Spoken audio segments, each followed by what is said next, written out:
Welcome to the Two Disabled Dudes podcast. We believe life is about how we react.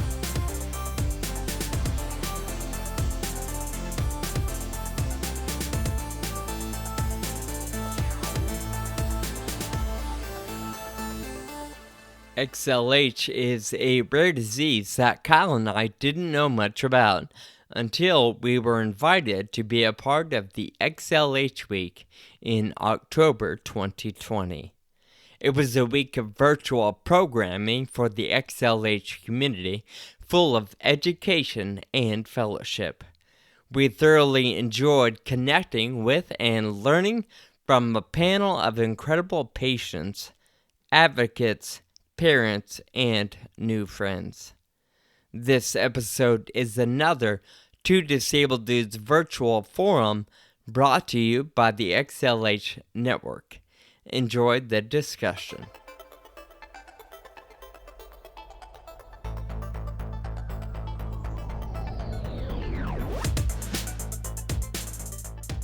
We are excited to be a part of the XLH Week, and we're honored to be a part of the conversation today. Over the years, Kyle and I have experienced the power of support and connection through events just like this one, in person, virtual, getting coffee with one or two people, whatever it may be, where we have the opportunity to discuss our challenges, celebrate our wins, however big or small they may be, and of course, collectively explore the ways in which we can move forward in life. We're honored to dialogue with a group of amazing individuals today, closely connected with the XLH community.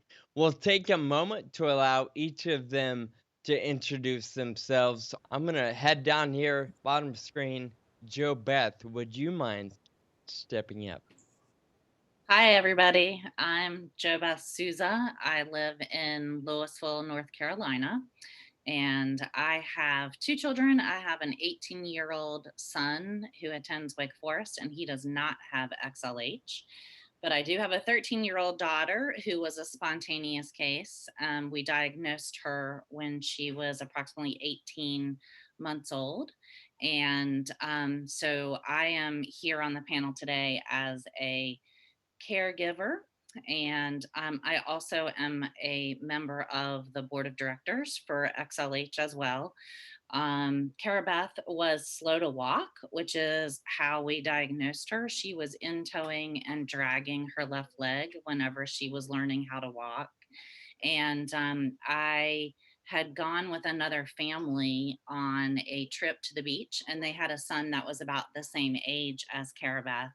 And we were just comparing developmentally the children and how different their son was compared to Cara Beth. He was toddling everywhere, and KB was not. And so we talked to that family, and they suggested that we just, take her, pay our copay, and go see a specialist and see if we could figure out what was going on. And fortunately, we actually saw an orthopedic doctor, and he did a simple blood test and identified that her phosphorus level was too low, and he was the one who was able to diagnose her and tell us about her disease.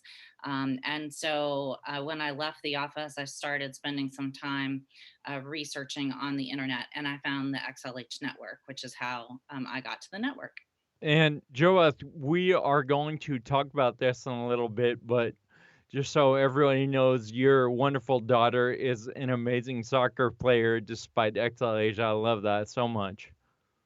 Yes, actually, I am not in North Carolina today. I'm in Virginia at a soccer tournament, and her Nice. team has won 2 games already today, which means we get to play for the championship tomorrow. So good Love it. times.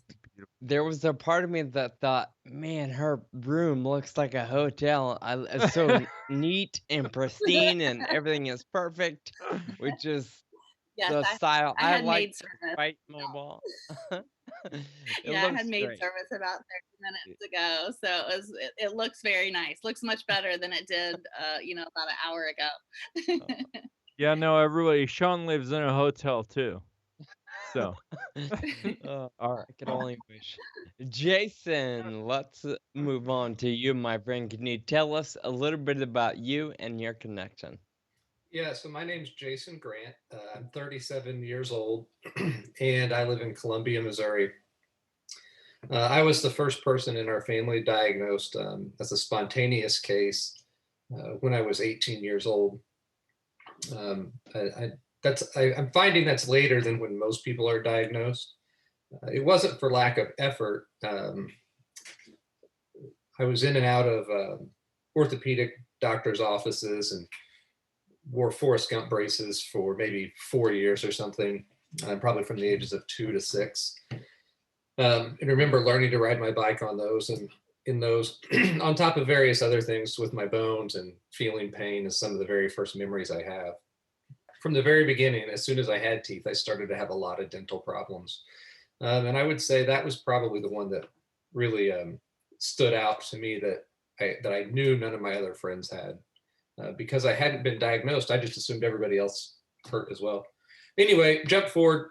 When I turned 18, it was obvious I needed a little bit of help or I wasn't going to be able to work. And that was when really we found an orthopedic surgeon who looked at some x-rays and found out I said they don't look right, you aren't shaped right. And that's how I got diagnosed. After that, we'll move on and say I also have a daughter who did inherit XLH from me, and she's had a much different path than I did because she's been able to receive some treatment and been on Crysvita, and that's really nice to be able to look forward to the future. Besides my daughter and I that have XLH, I'm married, and then I also have a 15-year-old son, and all of us really like living in mid-Missouri and enjoy spending time outside riding bikes, maybe going on hikes or doing a little bit of kayaking whenever we get a chance to. That's kind of a little bit of a rundown on us, and I think that's all I got. Jason, toward the end, you said your wife, your 2 children, you love living in central Missouri. And if there was ever a stronger lie to ever come out of somebody's mouth, I feel like that would be it. I No, there are worse lies. It would be, I love living in middle Iowa. I feel like I should clarify, not to pick on Missouri, but I did spend 4 years of college in Springfield, Missouri, and I'm happy to be back on the coast. Well, that's where I spent my first 33 years, and I'm happy to not be there. Fair, fair. Rachel, thanks for joining us. Would you mind sharing a little bit about yourself? Sure. I'm Rachel Jones. I live in Colorado Springs, Colorado, with my family, my husband, and my 2 kids. I have a son who is 9 and a daughter who is 7. I was a former teacher and administrator. I also volunteered as a board member with the XLH Network, and most recently was the executive director before returning to the education field as a textbook editor. My mom was the first in our family to be diagnosed with XLH. She was a spontaneous case, and she passed it to me and my brother. I also have 3 nieces who have XLH, and then both of my kids have been diagnosed with XLH. And when I was growing up, little was known about XLH. And honestly, because I had never met anyone outside of my family, I just assumed that it was something that only affected our family and that we were the only ones in the world that had XLH. And so, not wanting to be defined by XLH, I really pretended for most of my life that I did not have a rare condition. And so I focused on things that I enjoyed doing. I especially focused on doing well in school because that was something that I could control. It was something that was not impacted by XLH. And that's how I lived most of my life, even into my young adult years, just pretending not to have XLH and believing that it was something that only affected my family and I, until I eventually found the XLH network. And that's when I first met people outside of my family who actually have XLH. Thank you. And Susan, we'd love to hear from you. I'm Susan Fados. I'm the current executive director of the XLH Network. I live in California. I was diagnosed at 18 months old. I'm a spontaneous case. Nobody in my family has it.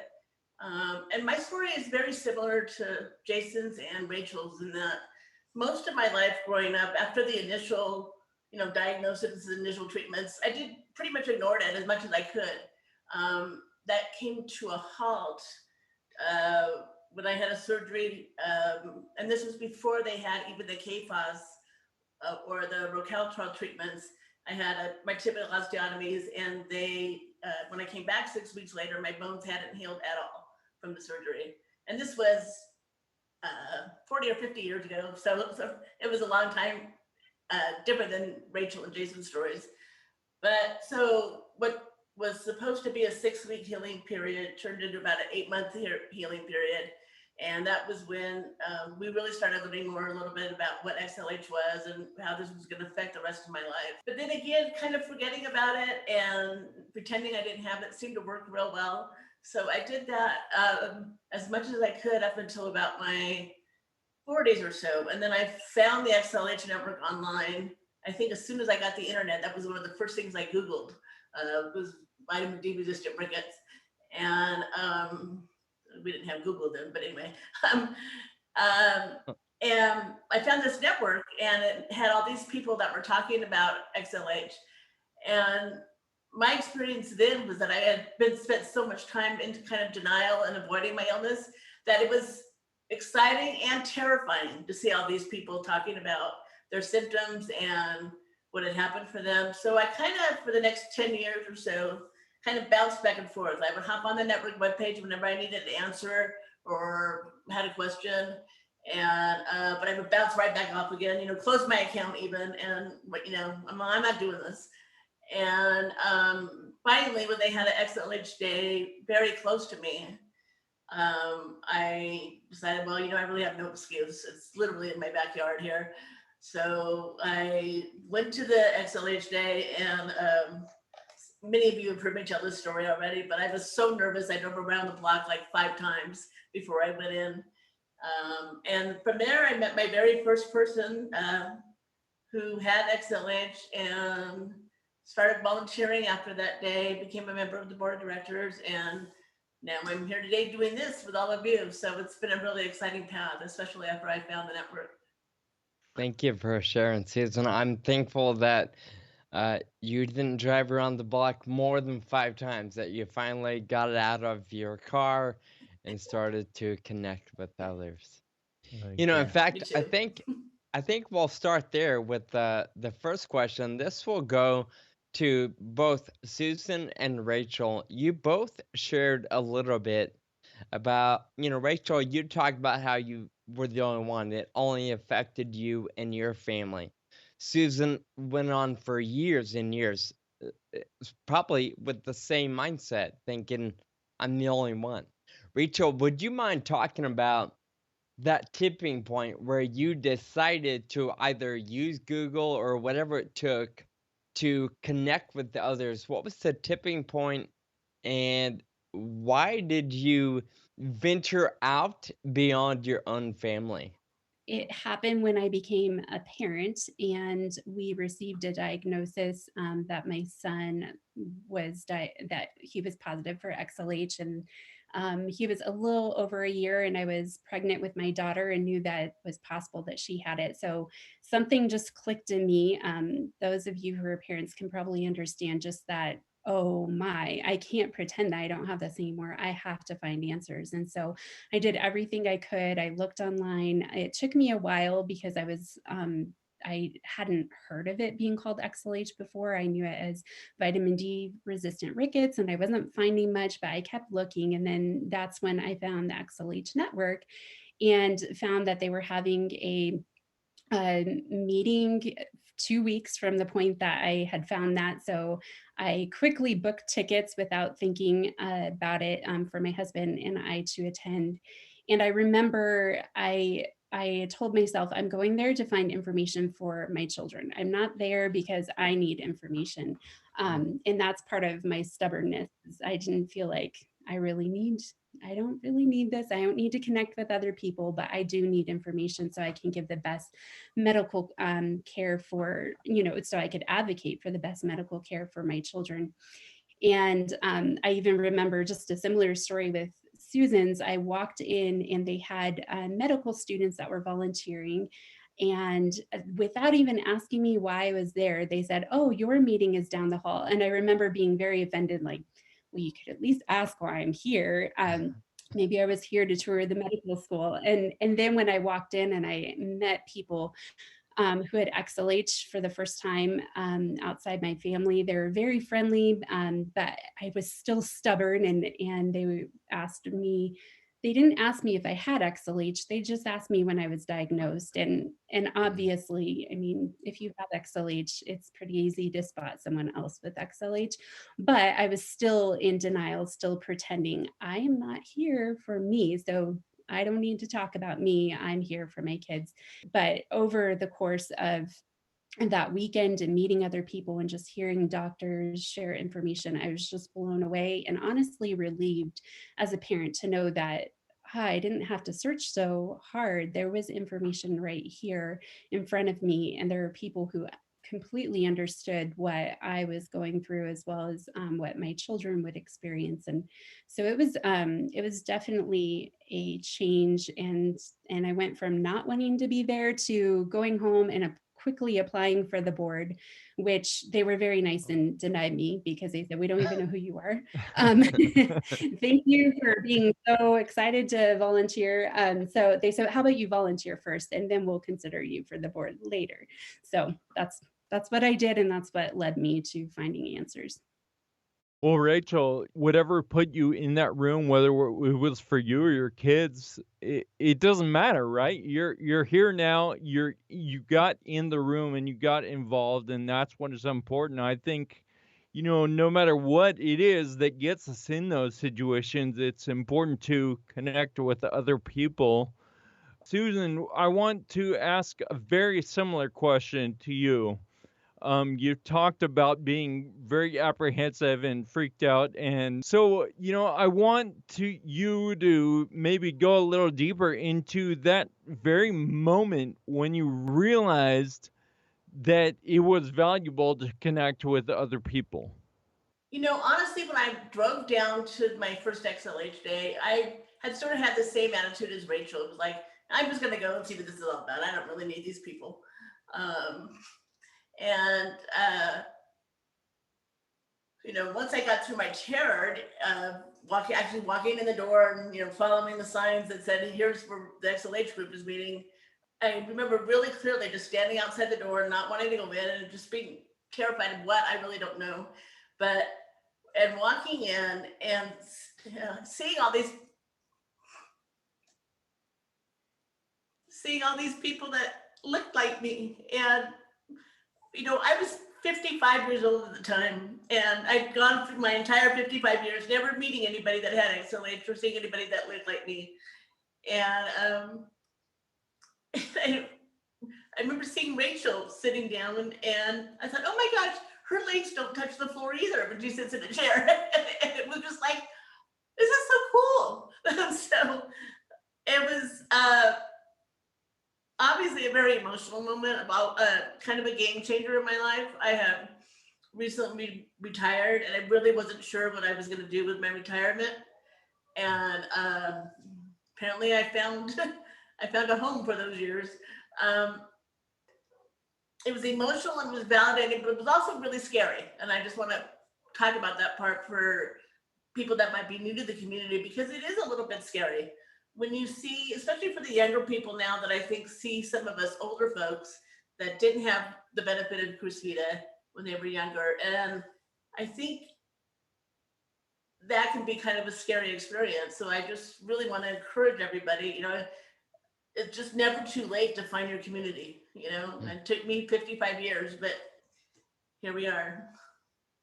There you go. I love that. And, I think that experience spans all rare disease and maybe even more common disease too, but certainly Sean and I have both had a very similar experience when we were first diagnosed and when we discovered that the power of overcoming that fear and connecting with others. So thank you so much for sharing that. Jason, I want to move on to you. Sean and I are becoming more and more familiar with XLH as we have discussions with all of you, and it's very apparent that pain is a part of the experience. And one of the things that we were blown away by when we talked to you was that you said there was a part of you that's grateful for the pain. And I'm like, what the heck? That's kind of crazy. And so maybe if you could talk about that a little bit, because perhaps some of the people in the XLH community can relate with that. That's a great line. I'm glad you brought it back up, because to hear somebody else say it makes it sound crazy. However, because pain are the earliest memories that I've ever had, and they've been persistent my whole life, I spent a lot of time thinking about it and how it related to myself and to other people. And as I've grown older, my wife says I have a huge capacity for empathy. And I think that probably came from thinking about the pain that I had and being something I didn't know how to describe or to talk about because it was part of me. I assumed that most other people felt the same stuff.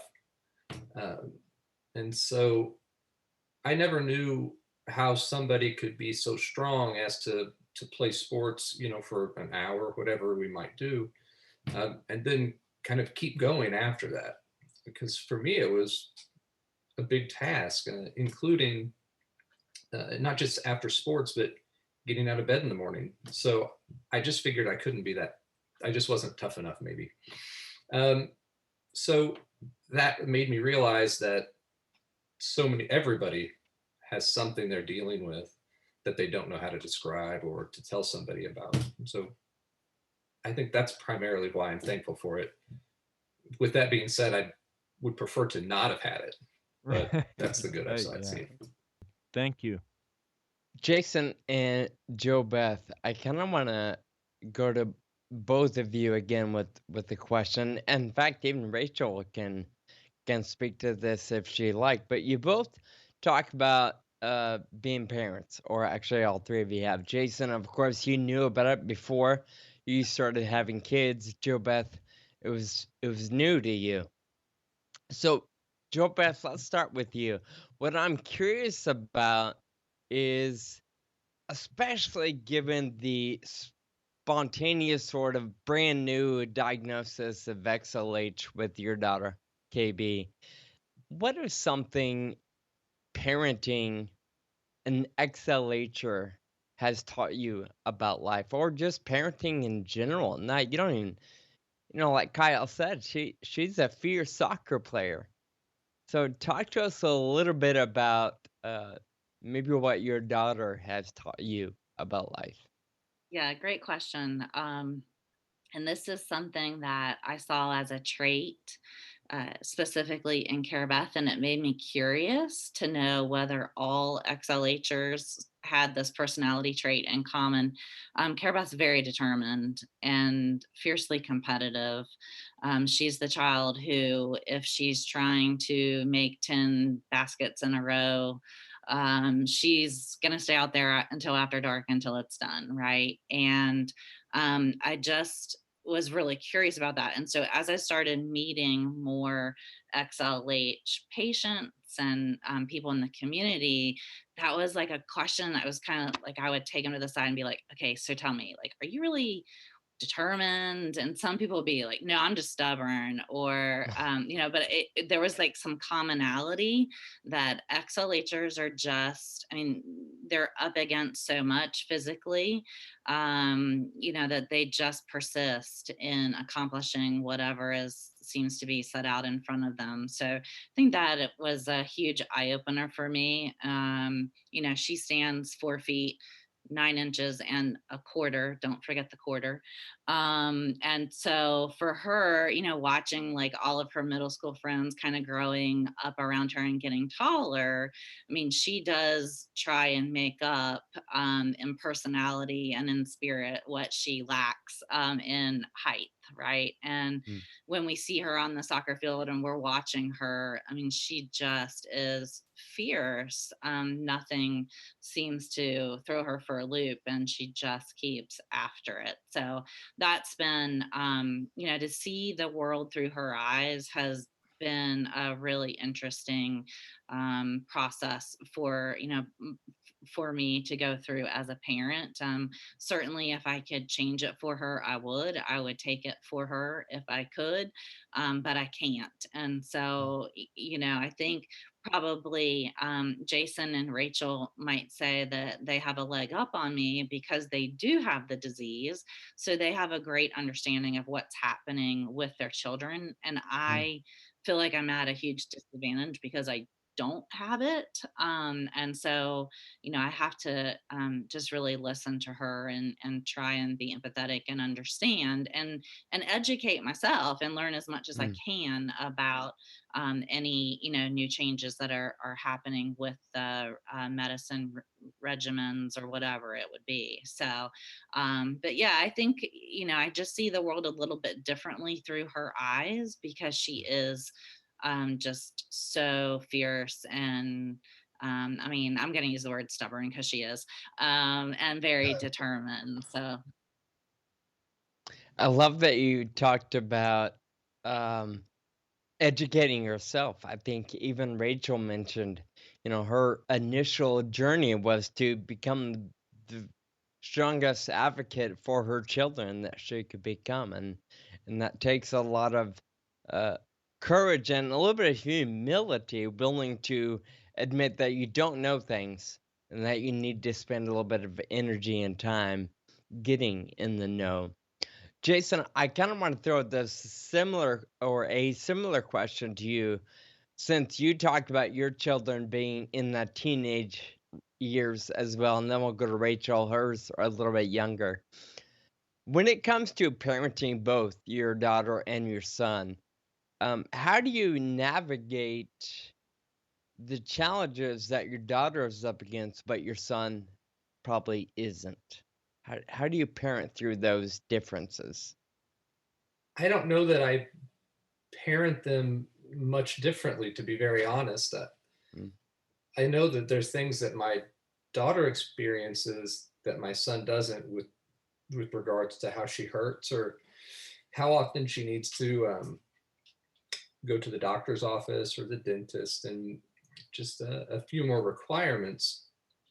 But being that they both have some different struggles, I really feel like I treat them equally for what their problems are. In our household, you spoke about like advocacy and stuff like that. And honestly, my wife takes the lead on being an advocate for our daughter. She does way better than I ever could imagine. Uh, I guess maybe the one thing that I can do for my daughter that maybe my wife can't, and something I don't have to do for my son, is I can understand um, the pain a little bit that um, it's kind of a constant part of your life, and even when you don't mention it, it's probably still there. So my guess is that I have a little bit more patience Mm. for walking through that with my daughter than maybe my wife was initially. She's become much better at it, probably better than I am now. But I can only imagine the bond that you have with both your children, but especially your daughter as well, being able to relate in a way that maybe others can't. Rachel, your children, I believe they're a little bit younger, maybe several years younger. And of course, yourself juggling a career and work and raising your children at the same time. What is something your little ones have taught you, or have you experienced any noticeable differences in the way that you parent your children? They're both affected differently. So they both have XLH. So it's interesting because I have different doctor appointments with my son than I do my daughter, just with different complications that they have. And they also handle things very differently. They have very different personalities. And so I have that, I have to balance the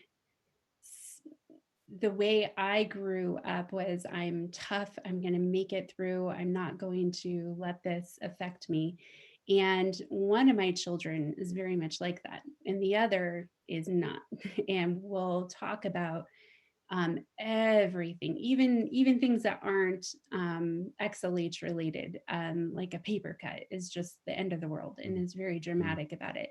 And so it's very hard because I have to learn to not do to have that compassion that Jason was talking about, and not go, well, just toughen up, come on, you've got to live life tough, because you're going to have a lot of struggles. And so it's very interesting. I'm learning every day, and I don't know that I always do it right, because I want to be the one who has compassion rather than just being like, toughen up over this. But because they have different personalities and handle things differently, I'm learning about my own parenting, and they're teaching me a lot. And sometimes a lot, I feel like a failure a lot of the times, but you just grow and you learn. So they're young, and I still have a long way to go with parenting them and learning how to do the best by them. I think to be safe, I will admit I am not a parent, uh, but I will say that I believe, like you both said, you love them and you work through it. And something tells me that as long as you're loving them and working through it, you can't be doing it wrong. The other thing about that is that, like you said, John, I'm not a parent either, but what I do notice when I talk to parents, everybody feels like they're doing it wrong, right? And Yeah. so I think that's a really powerful thing to voice, that everyone can probably relate to, whether they're dealing with the XLH or not. So really appreciate that comment. So Susan, I want to go to you. You are the leader of the XLH network, and I know that puts a lot of pressure on you to feel like you need to take care of your community. And so my question is, how do you manage self-care with always needing to take care of the community as well? Is there a balance there? That's a really good question, Kyle. It's when I took this job, I was warned by a couple of different people that, you have to remember that you're going to be doing XLH all day, and then you go home and you live or work at home and live with XLH all day. So it never really goes away. It's not like any other job I've had. And also because of that, for me personally, the ability to walk away from it at the end of the day emotionally has been really challenging, because I feel the need so much in the membership, and there's always more to do. There's never a day when I walk away and I think, okay, I'm done. There's always something more. There's always more that could be done. So that's just a way of kind of leading into your question, which is, so self-care has become very important for me because of that, for this job. So I try to get outside every day. I try to really manage how I take care of myself emotionally. I was a social worker for 30 years, a social worker and a mental health worker for 30 years. So I've learned some tricks along the way about letting your job go, but just doing something completely different, turning on an old episode of the Golden Girls or something like that, just to get my head out of the day. Exercising is huge. Being around people is huge.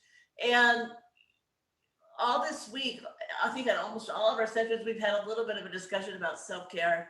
and one particularly that was devoted to self-care.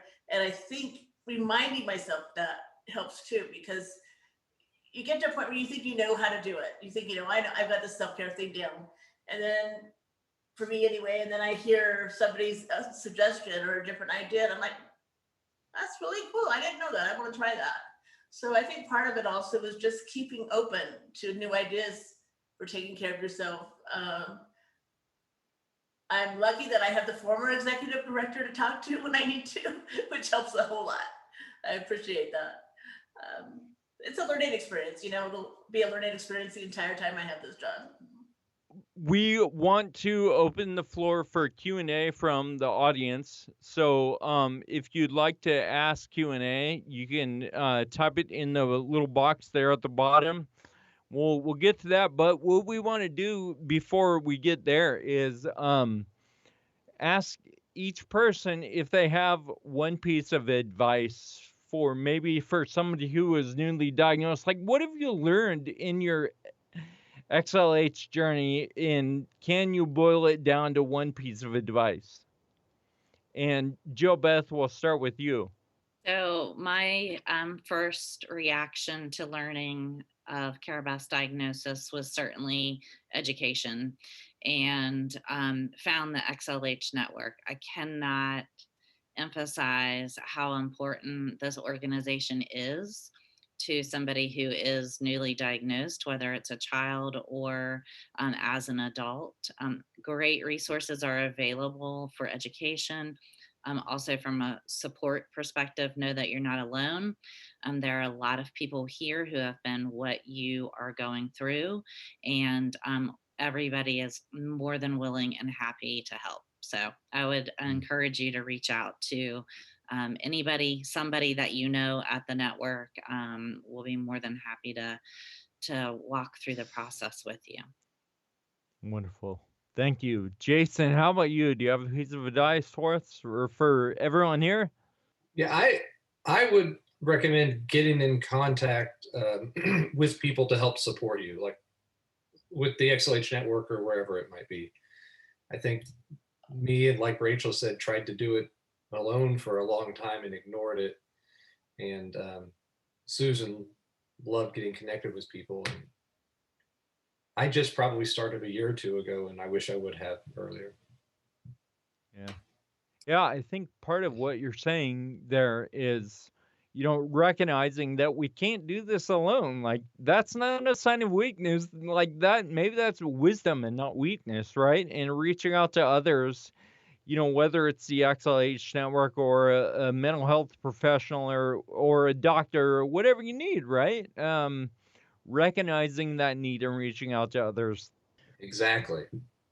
Rachel, how about you? If you could offer a piece of advice for those tuning in today, what would you share? It's very similar. I would say that though XLH doesn't have to define your life, you also don't have to walk this road alone, because there are plenty of people. There's a community in the XLH network. There are other people that can walk alongside with you. I love what you guys are sharing so far, and Susan, don't think we forgot about you. But whether it's XLH or rare disease in general, what I feel like y'all are suggesting is connecting with others, not necessarily making everything XLH your life. You don't have to be identified by it, but having some friendships, connections, and willingness to talk about it here and there, that alone allows you to get the support or help or encouragement or whatever it is you may need along the way. I'm personally very careful not to, I don't put on a shirt every day that says I have Friedreich's ataxia. I live my life with that always in the background, but I don't let that identify who I am or what I can do or can't do, and that's that mentality and that attitude is certainly my choice, and we all have a similar choice. And I love that, Joe Beth talks about KB just playing soccer and Jason and his family, you're just doing life, and Rachel, you're still working and raising kids and hoping you're doing it right. It's not like you're in a compound doing nothing but XLH stuff. Although it's very important and helpful, I love that each of you are continuing to live life in the way that you see best.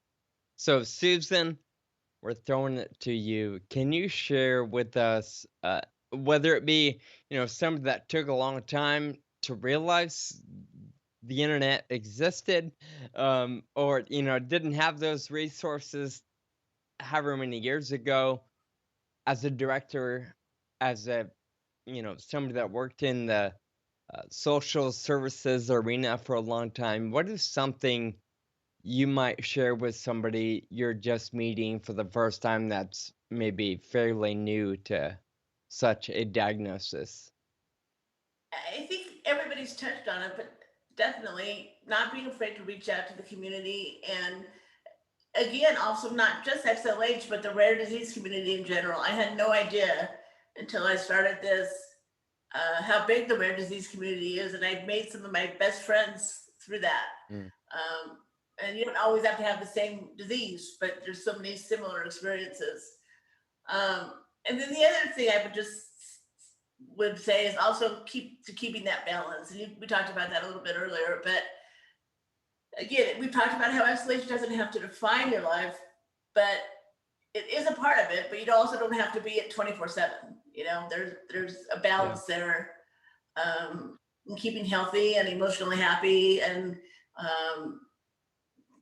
just finding the right path for you. But I guess that's not really a piece of advice as much. I would say find your community and also find a balance is what I would say. I love how the first part of your answer, I'll try that to a comment Jason made a little bit earlier.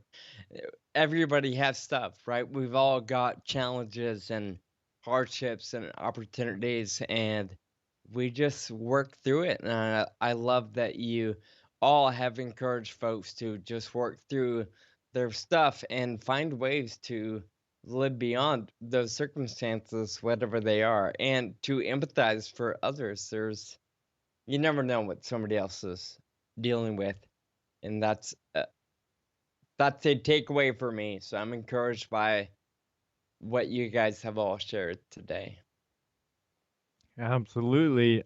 So we want to open the floor to question and answer. And so these questions can be for any of the panelists, for me and Sean, just a discussion topic that anyone wants to bring up. But we've got a few minutes, and we'd like to open the floor. Susan, I understand that you might have a couple questions. If you don't mind posing the first one, we'll tackle a couple. I do. I have quite a few here. So I'm going to start with this one. It says, please give your insights Please give your insights and thoughts about the future for those living with XLH and those who will be born with XLH. The future has to be brighter than it ever has been. I definitely look at it that way. I agree with Jason. I mean, we see these pictures now where children are doing so much better, and it's so exciting to watch. And I personally can't wait to see, when these little ones are 20 or 30 or something like that, and how they're going to be, what this discussion will look like in 20 years. I think it will be really different. We have another question. It says, for people that have mobility issues due to XLH, especially after they turn 40, how do you manage those issues if you have them, or how have you seen them managed? I'll speak to just mobility as a whole. That's something very relevant to the world of Friedreich's ataxia as well. And thankfully, I'm still mostly ambulatory, but I walk with some severe gait disturbances. I often lean on walls. I broke a leg last year and had to use a wheelchair for probably 8 months and a walker here and there.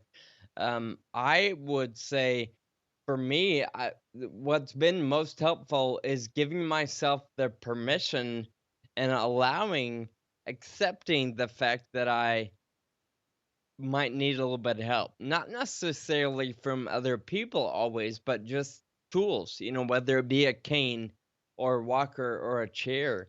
Those things ultimately are designed to help improve life, not to restrict it. So I don't see a wheelchair as a restrictive thing. Now, to be fair, I haven't lived in one permanently, but for the 8 months that I had to rely on it, to me, it was a symbol of freedom and further independence, more of a sign of something's wrong.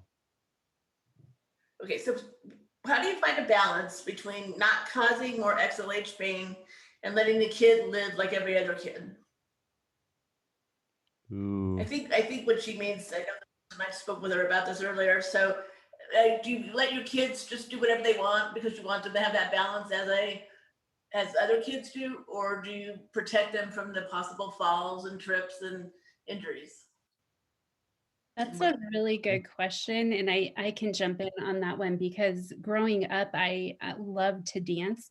And I remember my mom having to balance that. And I kept injuring myself.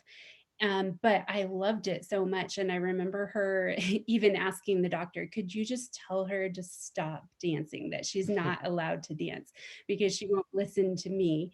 But the doctor just said that's he was into sports, and he just said, I can't tell someone to not do something that they're very passionate about.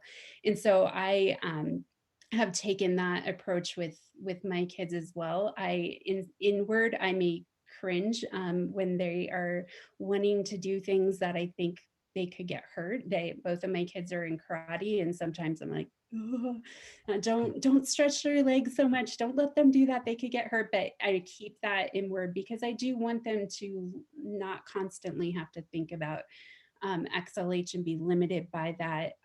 Now, if they want to sign up for tackle football, that may be a different conversation. But for now, I'm trying to let them live life as much as they can, and we will deal with what we have to deal with. I encourage my daughter to be as active as she can be. I kind of described my path that I've had really good success with my osteotomies, and I was able to return to activity over a long period of time. And then I feel I'm getting better and better, and I feel very fortunate for that. But it's taken a long, slow progression to do that. So for her, I encourage her to work through what pain she can and be as active as she can, and tell her if honestly it does become too painful at some point to tell me, and if something's too painful at school, I can take care of it. If she just says everything's too painful, that's I tell her we can't do everything's too painful, but go slow and steady, and you'll get more. That's how we approach it. It's a balance, right, between pushing them to experience more and keeping them safe. And once again, I think the answer is that there is no answer, and it's a struggle for everybody, right? So, yeah. Kyle and I have a dear friend in the pharmaceutical world, not personally impacted by rare disease, but he constantly talks about our limits. And his philosophy on life is you never know what the limit is until you cross it. And not that I'm advocating we all go out and cross a bunch of limits, but I like the idea of pushing it a little bit. And like you said, Jason, maybe it takes a long time.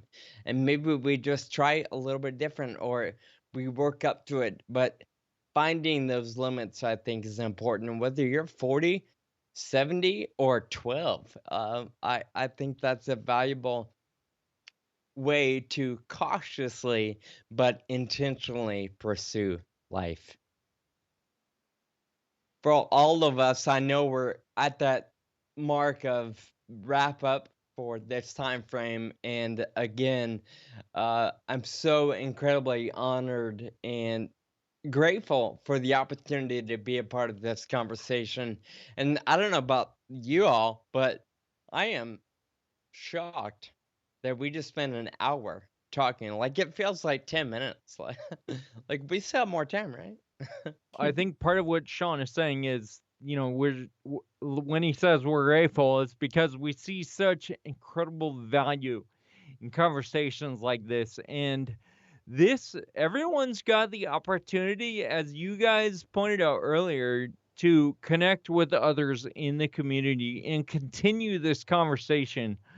I hope that listeners and viewers got some value today and recognize that this conversation can continue between others in the XLH community. JoBeth, Jason, Shut- Rachel, Susan, thank you very, very much. Susan, we'll give the floor to you. Sean and Kyle, I just want to say on behalf of everybody here and everybody who's been here all week, you guys have been fabulous. And I've just heard rave reviews about the men's group and your being here today, and also in all these rehearsals we've done. I can't thank you enough for being here and being part of our XLH week. We have a soft spot for sure in our hearts for the XLH community. So it's an honor, absolutely.